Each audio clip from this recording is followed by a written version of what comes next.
Olá, Olá, boa tarde, professor. boa tarde, Raquel. Que prazer estar aqui. Muita alegria mesmo de estar te recebendo de novo aqui no meu perfil.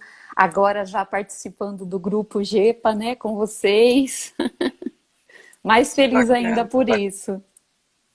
Pois é, A nosso, na- presença muito enriquecedora. sim, na nossa primeira live em fevereiro ainda eu não participava. Aí depois, né, você me convidou e a gente está aí estudando junto a psicanálise.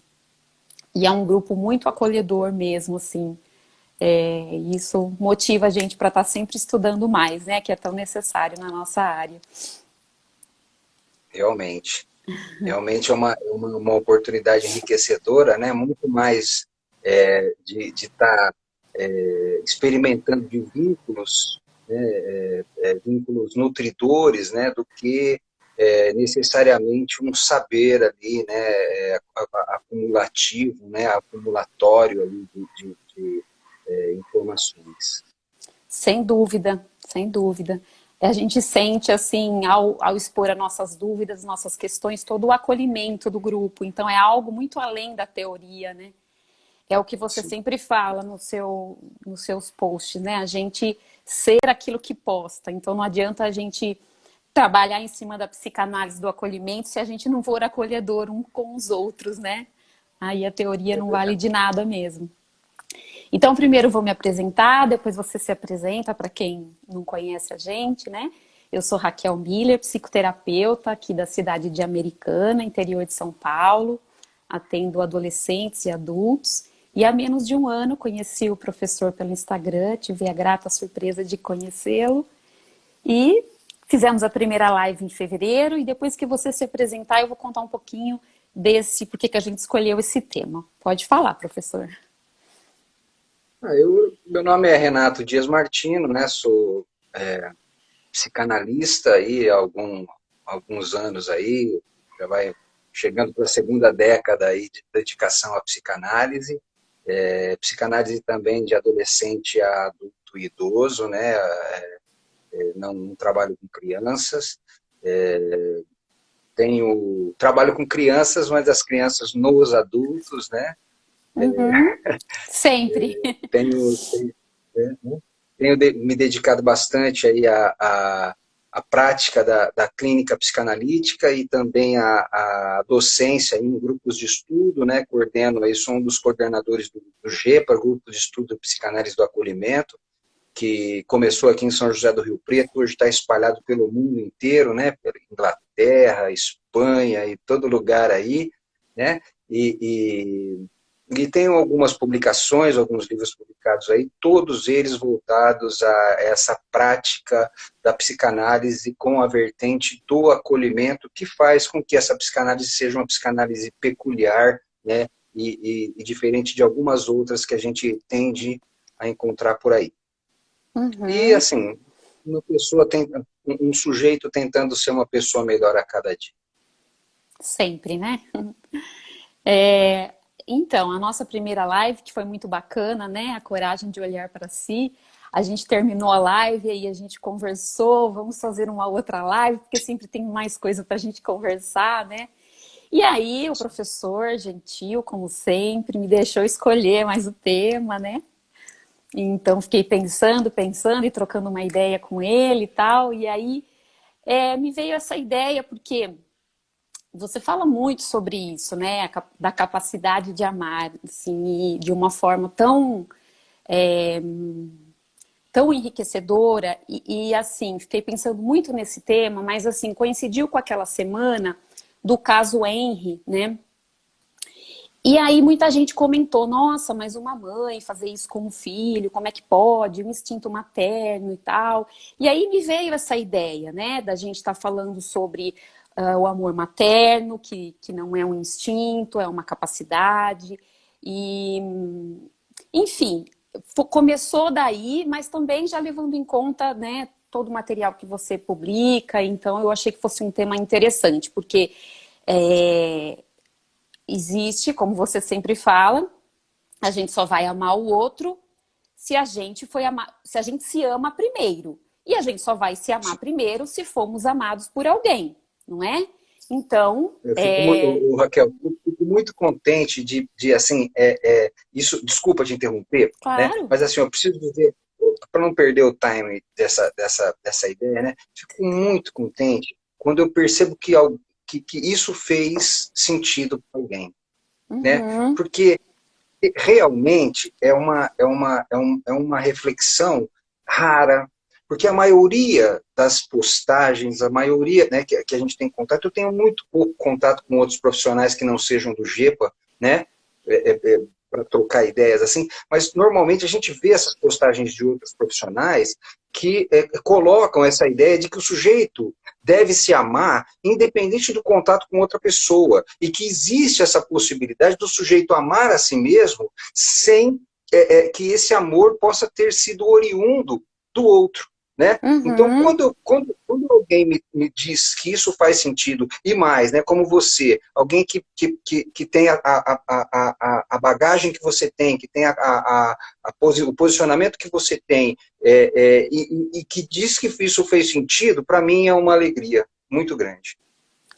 Eu aprendo muito com você, né? Então, assim, e é de uma forma, o que eu sinto, de uma forma mais possível de entender a psicanálise muitas vezes do que nos livros, né? Então faz muito sentido e eu tenho certeza que faz sentido para muita gente, sim.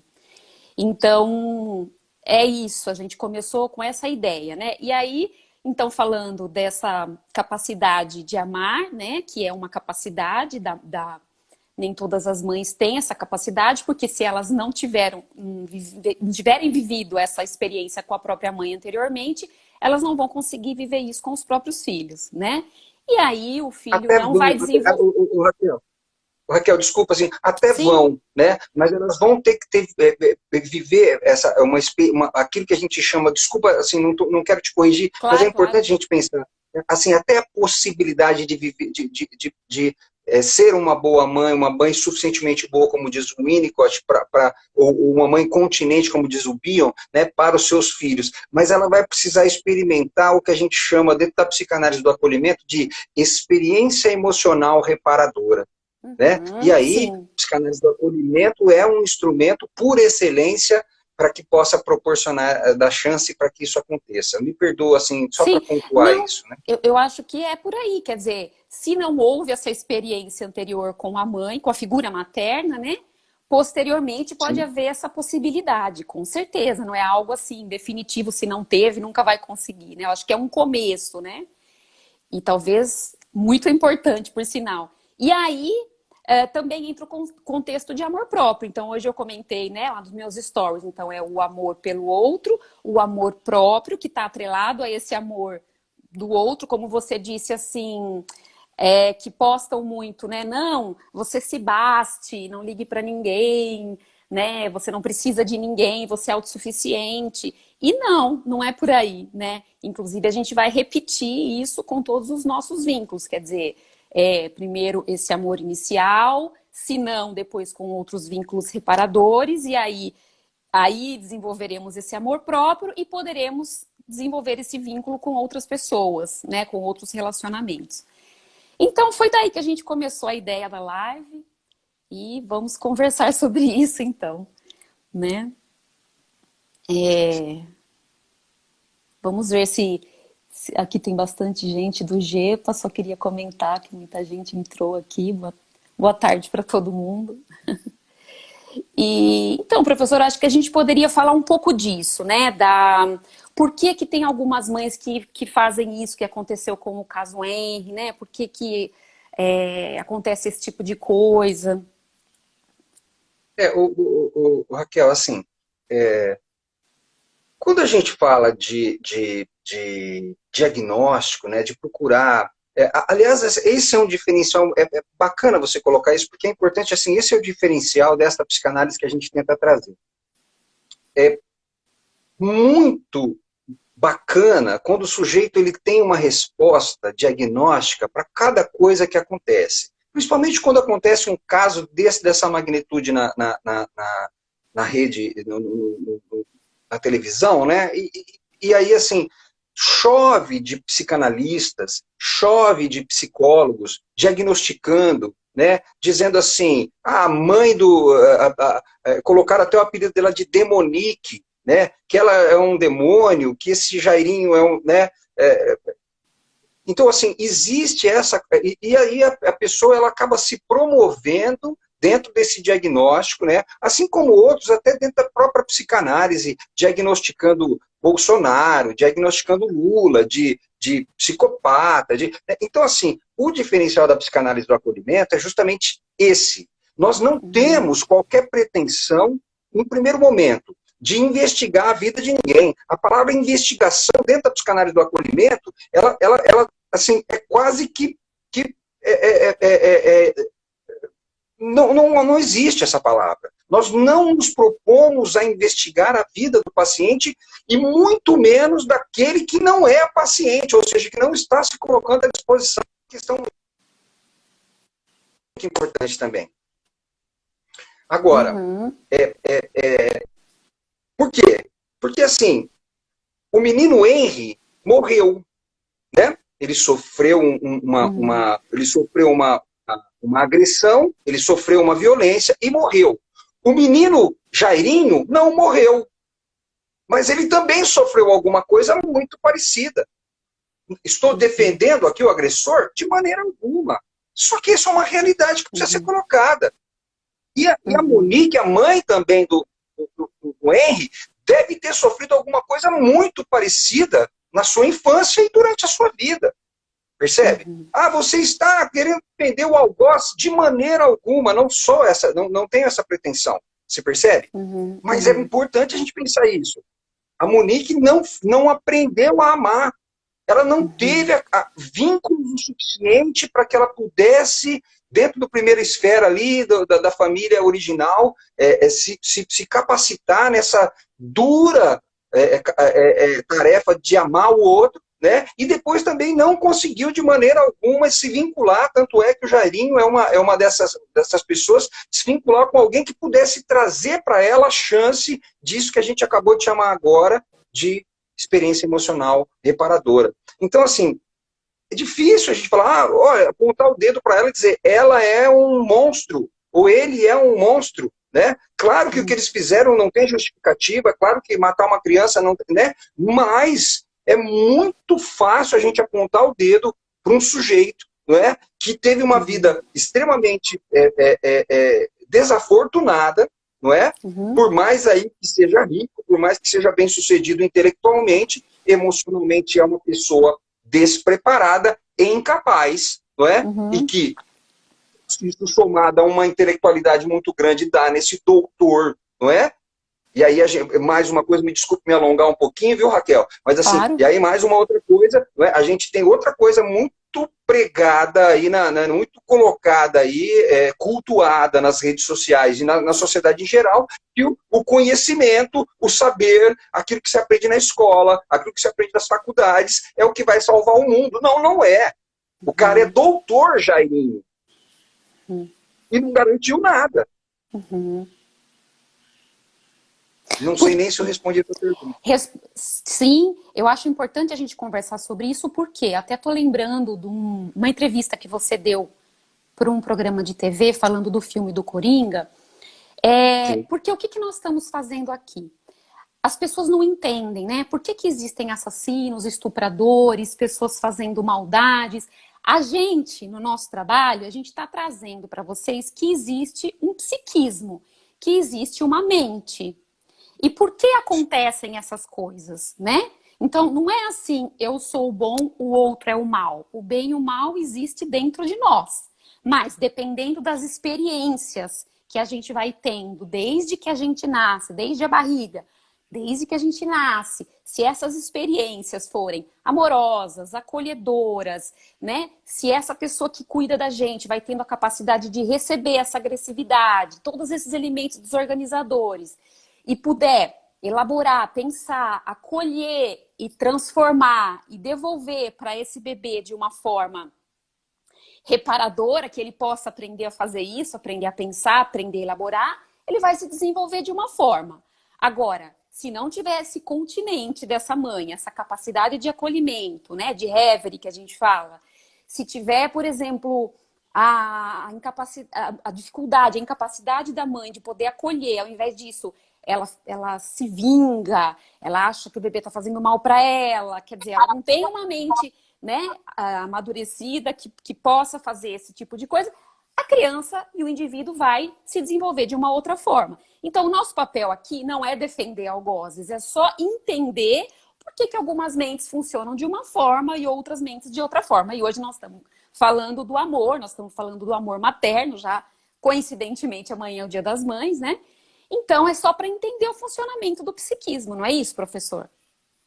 Justamente, justamente. Assim, belíssima fala sua, Raquel, é isso mesmo, né? Uhum. E assim, assim, ó, é importante que a gente possa avaliar as questões sempre inserida num todo, não é? E Uhum. essa inserção do todo, né, essa inserção do todo tem um prejuízo no saber. Cada Uhum. vez que a gente insere a experiência que a gente está avaliando no todo, o que eu estou chamando de todo? O menino Henry que morreu não é, de maneira alguma, o fato. O fato é que existe décadas, milênios, sei lá o quanto antes dele, de situações, experiências que vão se remontando, não é? E Uhum. sem qualidade afetiva, e que resultou nisso. Você percebe? Uhum. Sim. Quando a gente insere isso no todo da experiência, eu não tenho como saber. Eu não tenho Uhum. como diagnosticar, como conhecer. Você percebe? O que eu Uhum. posso fazer é colher o aqui e agora, que é o fato, né, possível de ser alcançado não pelo conhecimento, mas pelo acolhimento. Não é? Uhum. Sim. É, que é o que a gente faz quando o paciente chega no consultório, né? Sim, justamente. Realmente. Eu tô lembrando dessa passagem que eu disse que eu ouvi a sua entrevista, né? Falando do filme do Coringa. É, eu gostaria que você dissesse um pouco sobre, assim, o quanto que você sente que é dessa capacidade de ser cuidado, de ser amado, de ser acolhido, e se você sente que existe alguma influência do meio, da sociedade, das condições da sociedade, da cultura, da política, se tem alguma influência nisso ou não, se é só mesmo o círculo familiar, a formação psíquica dentro de casa. Belíssima pergunta, Raquel. Assim, adorei, né? Assim, aliás, assim, as lives com você é uma satisfação para mim, né? Uma oportunidade enorme para mim repensar uma série de coisas, né? E uma oportunidade extremamente enriquecedora. Raquel, olha só, o GEPA é uma família. O Grupo de Estudo de Psicanálise do Acolhimento é uma família.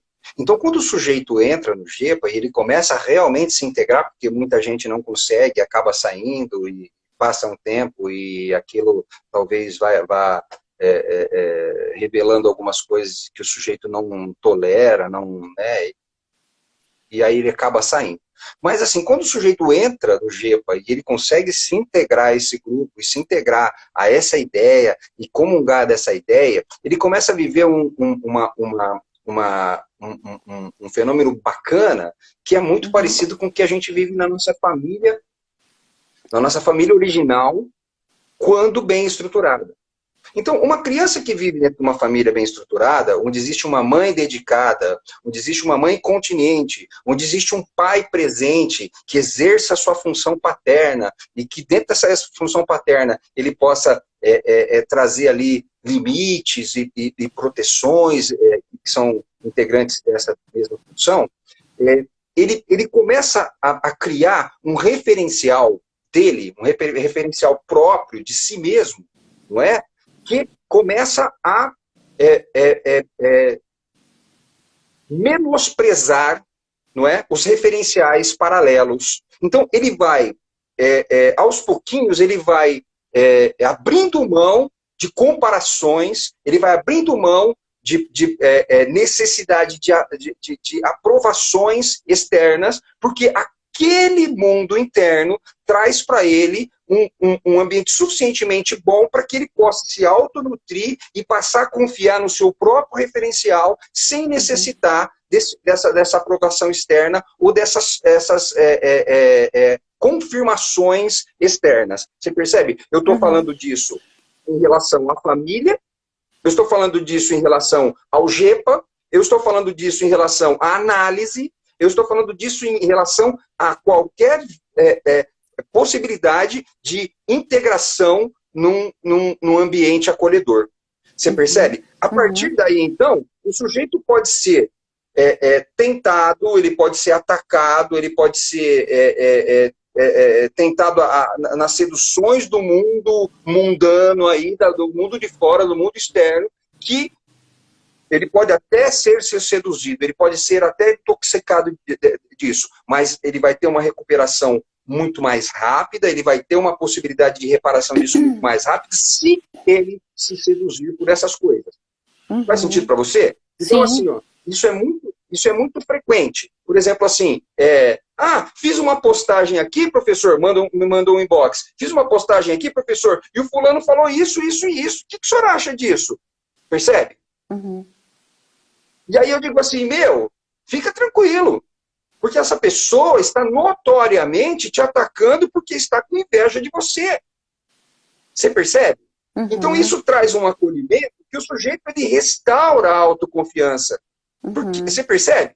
Sim. Agora, quando ele não tem esse núcleo acolhedor, ele fica à mercê dessas coisas horrendas aí fora.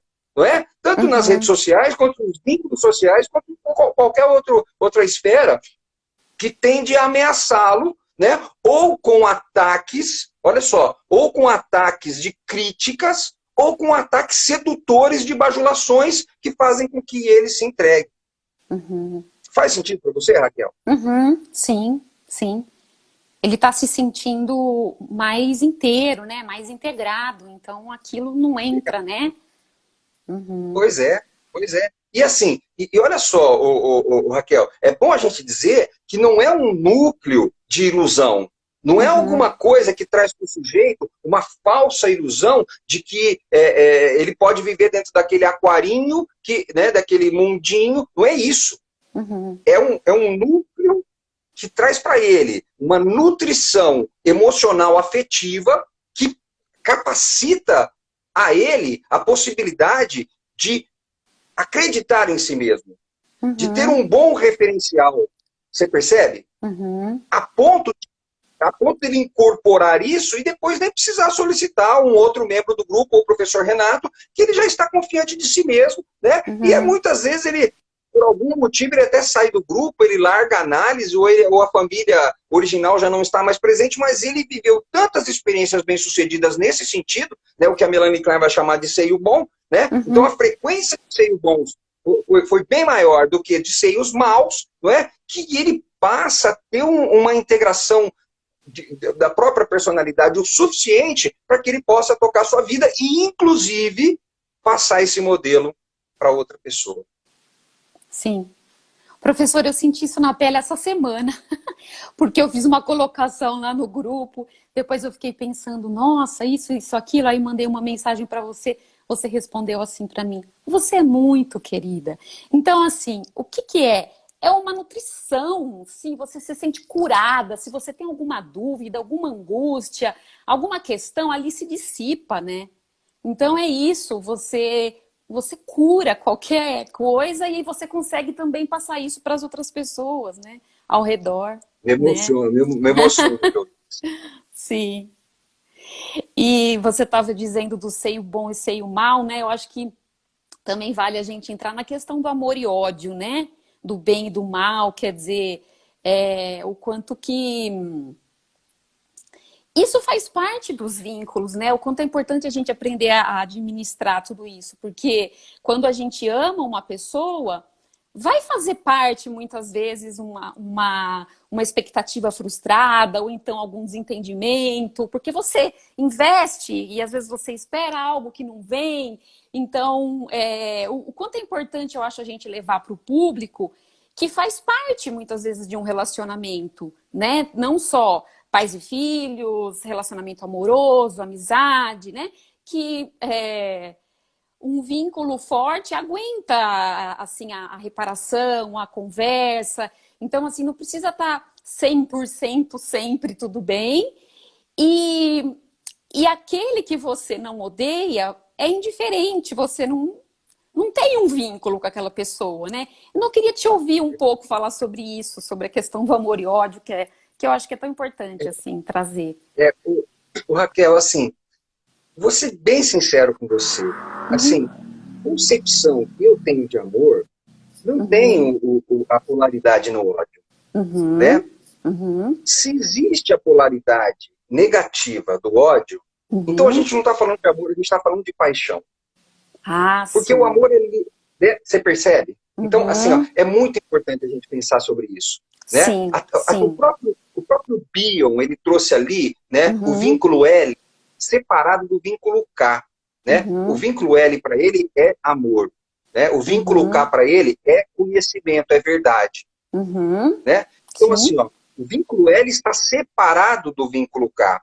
Quando o amor tem verdade, né? Uhum, Então, este L que ele propõe me parece muito mais paixão, ou seja, o amor sem verdade, porque está separado, né? uhum, Knowledge e love, né? uhum, Conhecimento e amor, está separado. uhum, Quando isso se junta, não é? Ele vai se uhum, juntar também com o ódio, e aí a gente vai ter o amor verdadeiro.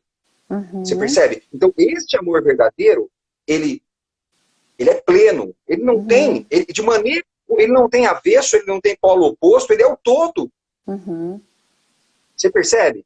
Essa é uhum, a concepção que eu tenho. Eu não estou aqui querendo afirmar isso e convencer ninguém de nada. Né? Mas uhum, amor e ódio, não. Paixão e ódio. Porque uhum, o ódio é o polo oposto da expectativa. Então, uhum, o ódio, dentro do ódio, a gente tem a crítica, o julgamento, a condenação. Dentro uhum, da paixão, nós temos a bajulação, o elogio, o uhum, puxa-saco. Você percebe? Agora, o uhum, amor, ele é livre disso. O amor, ele é reconhecedor. O amor, uhum, ele é capaz de estar de acordo com a realidade. E se ele está uhum, de acordo com a realidade, ele inclui tudo. uhum, Você percebe? uhum.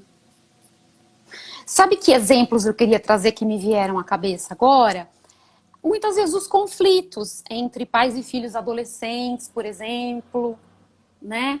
Sim. Então é isso que me veio à mente da gente conversar um pouco sobre o que você me diz sobre isso que você estava me dizendo do amor, da verdade, do amor, quando há esse tipo de estresse, esse tipo de desentendimento e conflito entre pais e filhos, assim, que se amam.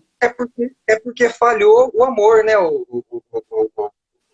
Raquel? E assim, Hum, e o amor, né? Esse amor que eu estou falando, ele não é assim, o sujeito aprendeu a amar, né? uhum, Pronto, aí você vai lá tira um certificado de que você aprendeu a amar e você é o capacitado. Não, não é isso, né? A uhum, capacidade de amar, ela oscila.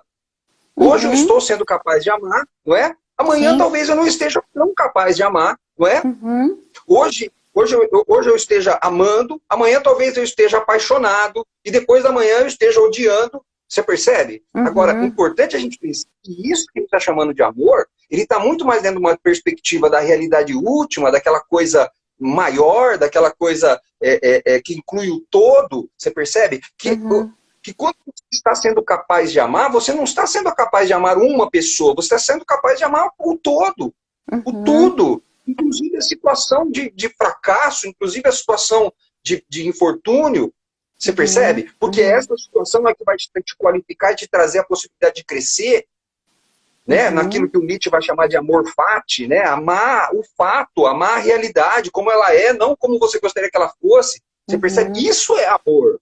uhum, Esse é um momento raro do dia, do mês, do ano, que você é capaz realmente de amar.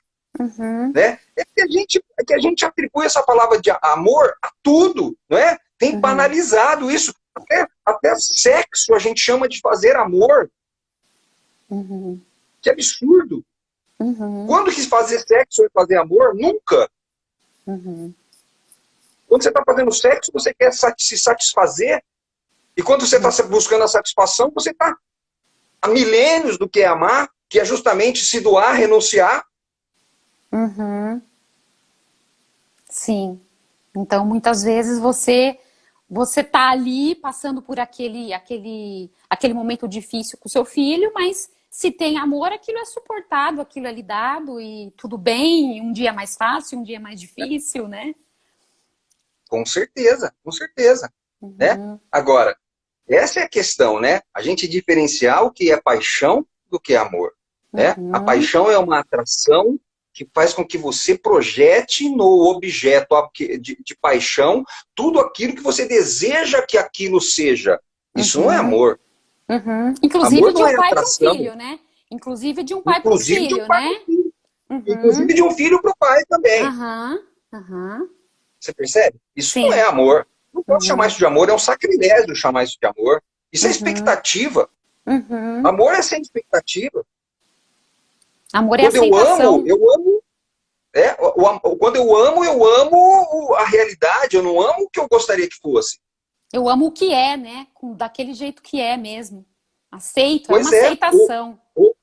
ou, ou assim, eu tenho um medo dessa palavra de aceitação, né? Eu ouço isso aí, me dá até um arrepio na espinha. Eu amo o que está sendo. Você Uhum, percebe? uhum, É, assim, ó, amor é respeito, uhum, respecto, é o olhar novamente, né? Quando eu uhum, olho novamente, eu presto atenção naquilo que está sendo naquele momento, porque amanhã pode ser que não seja aquilo. E aí a uhum, aceitação vem com essa coisa de assim, é assim mesmo, né? É uhum, desse jeito. Não, não é desse jeito. Está uhum, sendo assim, amanhã já não é mais assim. Você percebe? uhum, Então o amor ele é fluido, o amor ele é dinâmico, o amor não é estático, o amor não é assim, ó, eu amo isso impreterivelmente, não. Agora estou amando, amanhã pode ser que eu esteja apaixonado, e depois da manhã sim, pode ser que eu esteja odiando. uhum, Não existe amor pleno. No ser humano, não. Amor pleno é de uhum, Deus. uhum. Quer dizer, quem tem uma capacidade de amar pode ter mais ela num momento do que no outro. Pois é, aí é uma outra formulação que a gente usa bastante no GEPA, né, que o Freud introduziu pela primeira vez lá, depois o Bill expandiu e hoje a gente usa de uma maneira muito frequente dentro do GEPA, que é a questão das cotas. Né? Uhum, Então, o Freud ele veio dizer assim, olha, não existe o paciente neurótico, nós somos neuróticos, cada um de nós tem uma cota neurótica na mente. Aí o uhum, Bill vai trazer assim, olha, não existe o paciente psicótico, existe o paciente que tem uma predominância da cota psicótica, da qual está presente em cada um de nós, inclusive nesse aqui que vos fala. Você percebe? uhum, Então a gente vai uhum, falar de cotas, a uhum, cota da capacidade de amar que você tem. E o quanto dessa cota está acessível naquele momento. uhum. Faz todo sentido isso, né? O que está acessível naquele momento é o que a gente vai conseguir ser, né? Com Conseguir ser. certeza. É isso mesmo, dá conta de ser naquele momento. Uhum, E aí essa coisa de perdoar, desculpar, culpa, condenação, bajulação, exacerbação na idealização aí numa idolatria, isso tudo deixa de existir. Porque eu uhum, sou aquilo que eu dou conta de ser, o outro é aquilo que ele dá conta de ser, e cada um de nós vai tentando aí ser uma pessoa melhor a cada dia. uhum. Idolatria é diferente de admiração, no caso, né? Ah, sem dúvida. Idolatria é assim, ó, o sujeito é perfeito, Uhum, né? Admiração é outra coisa. Eu te uhum, admiro mesmo admitindo as suas falhas. uhum. Quanto mais perfeito a gente sente que o outro é, mais imperfeito a gente acaba achando que a gente é. Quer dizer, uma visão totalmente Pois ilusória, é. né? Que leva tanta Magnífica a gente tua ao colocação. sofrimento, né? Tanta gente Pois sofre por é. causa Então, disso. a idolatria acontece em detrimento do reconhecimento das características virtuosas do eu. A gente trabalha muito isso na clínica, né? Parece muito isso, né? Pois é. Porque Eu sou desde, uma péssima pessoa e fulano é maravilhoso. porque desde que a gente nasce, que é pequeno, vai, né? Querendo primeiro agradar pai e mãe, e aí vai depois vida fora, né? Aí dependendo como é que foi nesse começo, vai ser melhor ou pior depois, É né? isso mesmo, justamente. Professor, eu quero voltar numa questão que a gente estava falando sobre a entrega da figura materna para constituir a mente daquele bebê, ele ter a capacidade de amor próprio, de amar o outro depois. Uma questão que aparece muito e que eu não sei se você acompanha, tem visto, o que você pensa disso? Então, uma entrega extremamente necessária, que é preciso haver da figura materna, né? Óbvio, sem questionamento, mas o quanto que até o Winnicott fala, né? Que a mãe suficientemente boa começa com uma adaptação quase completa às necessidades do bebê, mas à medida em que o tempo passa, ela se adapta menos e de modo gradativamente menos completo, de acordo com a crescente capacidade dele lidar com o seu fracasso. Então, o que eu tenho Ótimo. percebido? Mães que não conseguem deixar de ser necessárias e suficientes e se separar daquele bebê e retomar a vida própria dela, e o pai não entra, então dorme com aquele bebê anos na cama e o pai no outro quarto, né? E assim, o quanto que é importante a entrada da figura paterna para a inserção daquela criança na família, na sociedade familiar, depois na cultura, né? A questão de que aí ele vai aprender a lidar com os limites, com as frustrações, porque a vida não é uma mãe, ela é cheia de limites, né? Então, a que você atribui essa esse crescente hábito nos últimos anos? Porque eu tenho visto isso cada vez mais nos últimos anos e ainda é intensificado por alguns perfis aí, né, que dizem, como se diz, a teoria do apego.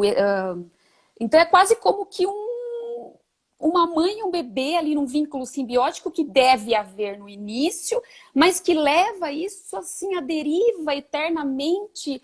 Como é que você, a que você atribui tudo isso nesse momento aí? Pergunta, belíssima pergunta, Raquel, assim, muito bacana. Assim, algumas, algumas hipóteses, né? A primeira é assim, eu nunca acreditei que eu pudesse ser realmente uma mulher bem-sucedida. Eu nunca acreditei que eu pudesse ser uma mulher atraente, que eu pudesse ter um valor sendo mulher. Eu nunca acreditei que eu fosse uma mulher muito bonita, eu nunca acreditei que eu fosse uma mulher muito afetuosa, eu nunca acreditei em mim sendo mulher. Mas aí eu tive um filho, né? Como diz a minha avó, por mal dos pecados, eu tive um filho, não é? Esse filho nasceu, não é? E aí eu me vi livre desta função de ser mulher. Eu me vi livre de ter que exercer esta função de mulher que me traz uma insegurança enorme. Não me sinto completa sendo mulher. Mas sendo mãe, eu me sinto. Aqueles olhinhos olhando para mim ali, desejosos, como se eu fosse uma pessoa, como se eu fosse, não, eu sendo a pessoa mais especial do mundo, aqueles olhos idolatrando a mim, me seduziram, não é? E eu virei viciada em ser mãe. E Uhum, agora, ninguém vai me tirar isso. uhum, Percebe?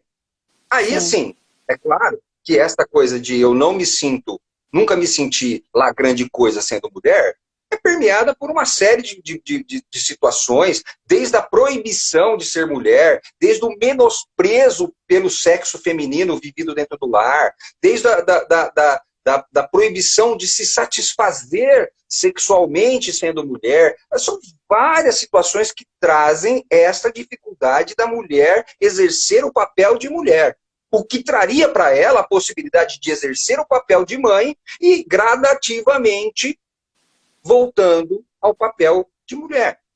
Uhum, Você percebe? sim. Agora, é claro que a função paterna, né, a entrada do pai, do homem aí na relação é fundamental. Você percebe? Uhum, É uhum, necessária. Agora, existe a necessidade também desta mulher, né, estar disposta a isso.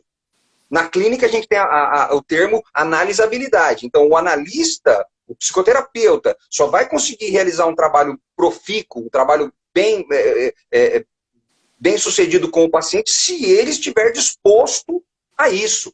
Se ele estiver pronto a isso. Ou seja, se a cota de analisabilidade dele estiver suficientemente, minimamente presente para que ele possa, né? A uhum. mulher também. Ela precisa ter ali a possibilidade de se abrir para essa relação homem-mulher o suficiente para que ela se sinta completa neste papel e ir abrindo mão dessa função de mãe. Senão ela vai Uhum. aprisionar esse filho, esse papel de filho para o resto da vida, infantilizando esse filho e... Tem até um IGTV que eu coloquei no meu perfil do corte do cordão. Você viu aquele filme, aquele Eu vi, filminho do corte do cordão? É vi, bem vi sim. forte, né? Bem forte, né? Forte e genial. E real, né? É, É como você. A mãe precisa permitir a entrada desse pai, né? E ele é isso precisa mesmo. ter o movimento de entrar também, né? Porque tem muitos casos que não tem nenhum e nem outro, né? Às vezes tem um, mas Pois é. não tem o outro, né? E às vezes o cara também desiste, né? Porque ele tenta, tenta, tenta, e aí ele começa a falar, não, então larga a mão, né? Deixa aí. Nada tá bom, né? Tem que ser do jeito dela, e acho que eu não consigo, não sou capaz, né? Sim. Pois é. E aí ela vai se autodesvalorizando tanto como mulher, e ele acaba falando, meu, então, né? É aquela Uhum, coisa, eu costumo brincar assim, o sujeito vai na banca da feira, não é? E vai ali e fala assim, ah, quanto custa o quilo desse tomate aqui? Aí o vendedor vai falar para ele assim, ah, cara, esse tomate aí tá podre, não, né, não tá passado. Não, se você quiser comprar, você compra, mas não sei não. Da uhum, própria banca dele, o vendedor dizendo isso. Você uhum, percebe? uhum, E aí o cara vai falar, não, então deixa quieto, então não quero. Então, uhum, primeiro eu preciso olhar para os meus tomates, né? E por uhum, mais que eles estejam passados, por mais que eles sejam muito maduros, o cara vai falar, uhum, quanto é o quilo desse tomate? Eu vou falar assim, olha, esse tomate está ótimo para fazer molho. Ele está bem madurinho, você vai adorar, você vai ver que molho que vai dar esse tomate, olha, o valor dele é tanto. uhum, Se eu não fizer isso com o meu tomate, o outro vai desistir. uhum. E a mulher que ela está insegura no papel de mulher, ela vai fazer isso, olha.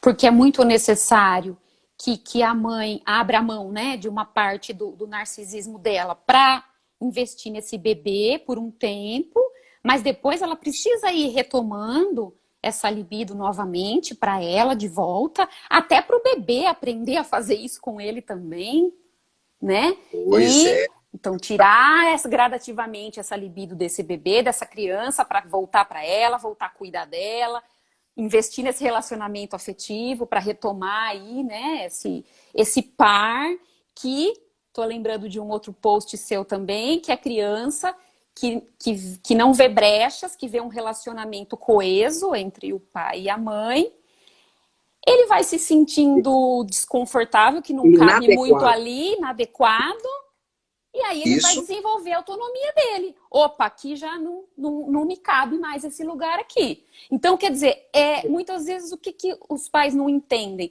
Não é o lugar na cama que é o problema só, né? É o lugar psíquico. Qual o lugar psíquico que essa criança ocupa nessa família?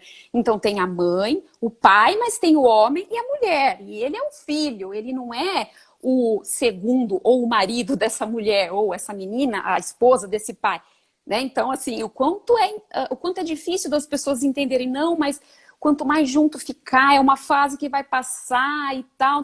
Não, mas você pode ter todo o vínculo de amor possível com essa criança que não seja na hora de dormir, né? A criança dorme na cama dela, no berço dela, você dorme, o pai e a mãe dormem na cama deles, cada um no seu lugar, porque a criança vai internalizando, além de ser capaz de entender que ela é capaz de dormir sozinha, de cuidar das coisas dela também, né?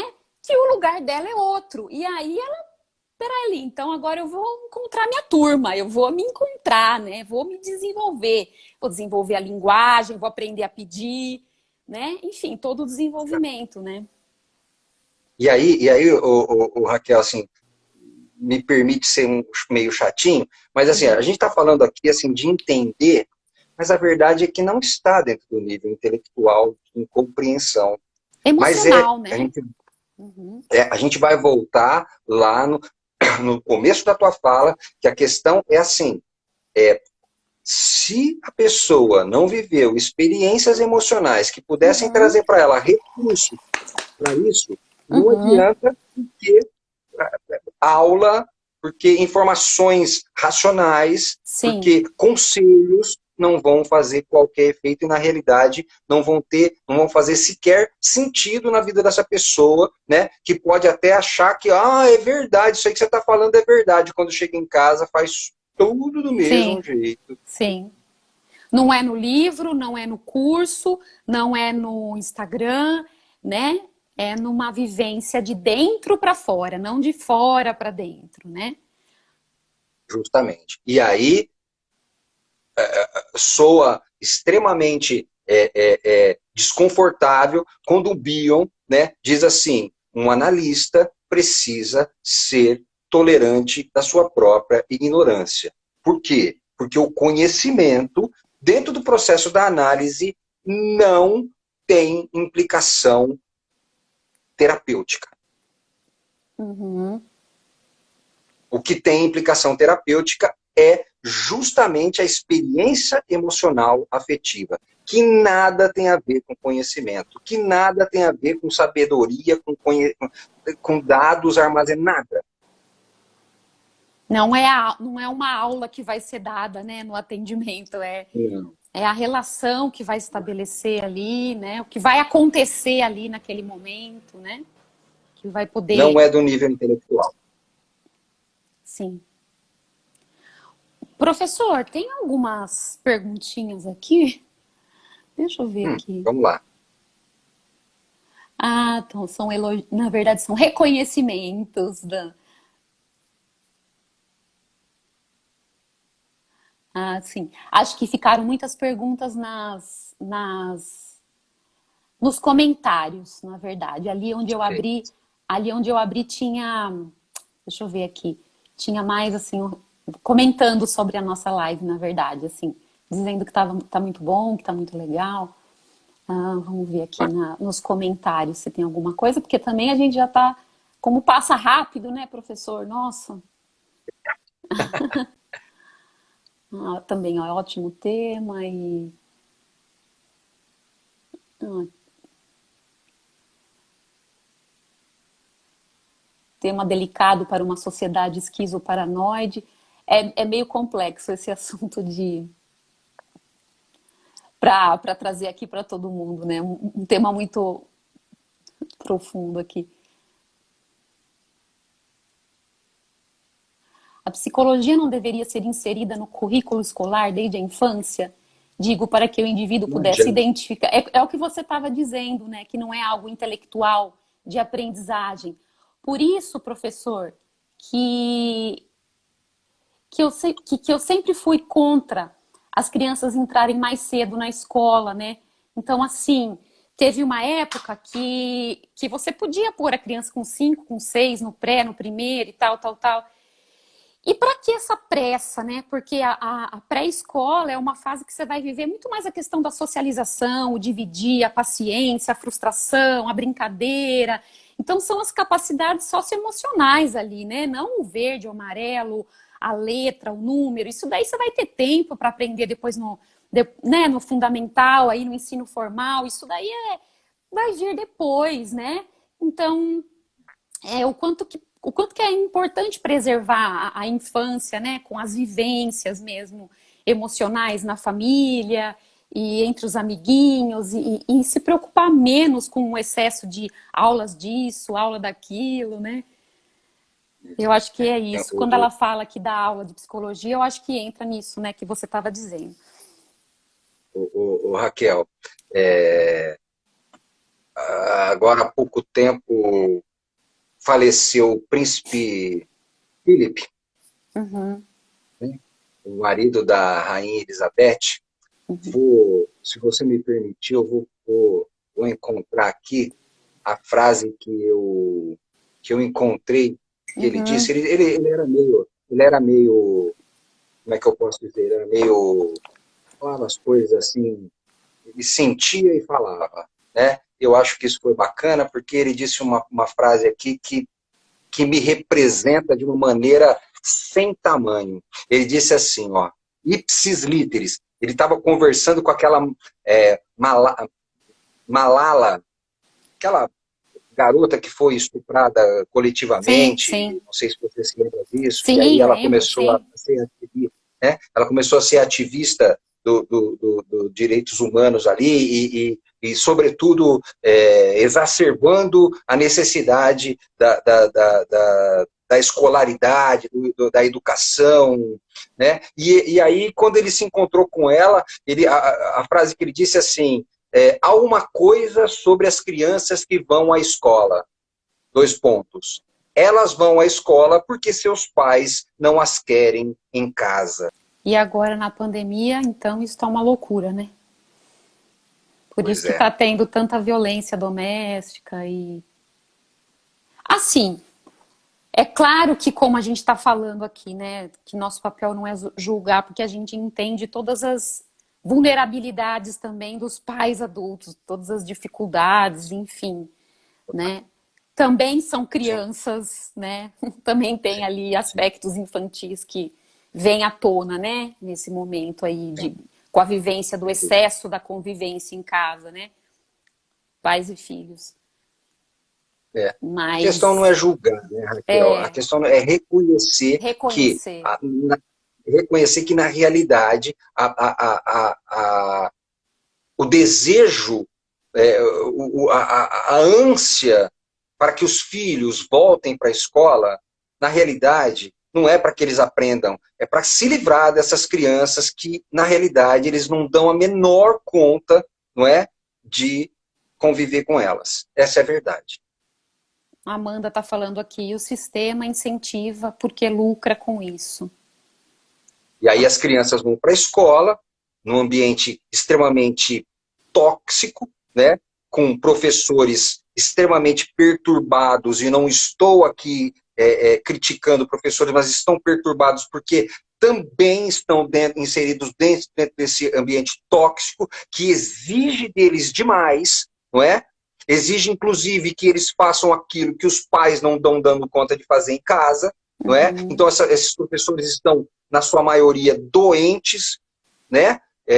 Extremamente perturbados emocionalmente, não é? E essas crianças estão convivendo com essas pessoas perturbadas emocionalmente, não é? E aprendendo a perturbação, aprendendo a ser pessoas perturbadas também, e vai se proliferando esse ciclo vicioso, não é? De tentar é, é, é, amparar ou aparar aquilo que dentro do lar não foi possível. Missão impossível. Aqui uma pessoa está falando que os pais precisam trabalhar também. Em alguns casos também porque os pais precisam trabalhar. Sim. Raquel, olha só, Hum, vou dizer uma coisa. Eu tive a chance de atender algumas, não foi uma, foram algumas pessoas que trabalhavam em, davam aula, entre aspas, para crianças, desde do berçário até uma idade um pouco mais madura, não é? Então, passando por 1 ano, 2 anos, 3 anos. E é notório que a grande maioria das mães que deixam as crianças muito pequenas em creches não precisam trabalhar. Deixam lá porque não dão conta de cuidar dessa criança. Então, não vamos generalizar, dizer que tá deixando porque precisa. A grande maioria não. A grande maioria poderia aprender a viver com o mínimo para poder ter um filho ali dentro de casa e passar para ele valores e condutas, não é? Se é que tem para isso, muitas vezes nem isso não tem, né? Mas não dá conta de fazer isso e colocam lá. E as que trabalham, existem também as que trabalham para pagar futilidades e coisas supérfluas. Então, fica uma mensagem aqui um dia antes do Dia das Mães, né? Porque nós vamos ter que encerrar, porque eu tenho medo que caia e eu não salve a live. Mas, É. para as mães, né? Curtam seus filhos, amem seus filhos e vão para a terapia e cuidar se tiverem questões aí que tá difícil, né? De administrar. Para dar conta, né? Professor, muito obrigada por ter estado aqui comigo mais uma vez, viu? Sempre Eu que muito agradeço. enriquecedora a sua presença. Eu que digo isso, Raquel. Assim, muito obrigado mesmo, muito agradecido pelo esse teu convite, por essa chance. Espero que a gente possa ter algumas mais no futuro aí, né? Sim. Que para mim é muito bacana, bacana mesmo. Muito obrigada, então, professor. Obrigado a Eu quero todos. agradecer também o pessoal todo aí, obrigado pelo Sim, ter ficado aí. sim, obrigada pelo grupo todo, né, do GEPA, pessoal, incrível mesmo. Um beijão, então, gente. Tchau, professor. Fica Tchau, com Deus, tchau. tchau, tchau. Tchau.